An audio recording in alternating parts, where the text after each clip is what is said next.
ప్రతిఘటన టీవీకి స్వాగతం. క్షణక్షణం మీకోసం. రాష్ట్రంలో ఉపాధ్యాయ నియామకాలకు సంబంధించి సుప్రీంకోర్టు తీర్పు ప్రకారం ఎస్సీ వర్గీకరణ అమలవుతుందా లేదా అన్న ప్రశ్న అందరిలోనూ తలెత్తుతున్నది. ఇప్పటికే ఇచ్చిన నోటిఫికేషన్లకు వర్గీకరణను వర్తింపజేస్తామంటూ ముఖ్యమంత్రి రేవంత్ రెడ్డి అసెంబ్లీ సాక్షిగా ప్రకటించారు. అవసరమైతే ఆర్డినెన్స్ తెచ్చి అమలు చేస్తామన్నారు. దీంతో డిఎస్పీ నోటిఫికేషన్కు ఎస్సీ వర్గీకరణ అమలవుతుందని అందరూ ఆశించారు. ఎస్సీ వర్గీకరణకు సంబంధించి సుప్రీంకోర్టు తీర్పు మాత్రమే వచ్చింది. దాని ప్రకారం ఎస్సీ వర్గీకరణ అమలు కోసం రాష్ట్ర ప్రభుత్వం మార్గదర్శకాలను రూపొందించి విడుదల చేయాలి. అయితే ఇప్పటి వరకు అవి విడుదల కాలేదు.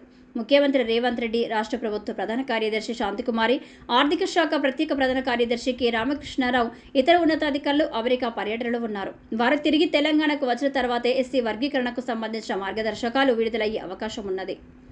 దానికి అనుగుణంగా ఉపాధ్యాయ నియామకాలు చేపట్టాలని సమాలోచన చేస్తున్నారు. నెలాఖరులోగా డిఎస్సీ ఫలితాలు విడుదల చేసేందుకు కసరత్తు ప్రారంభించారు.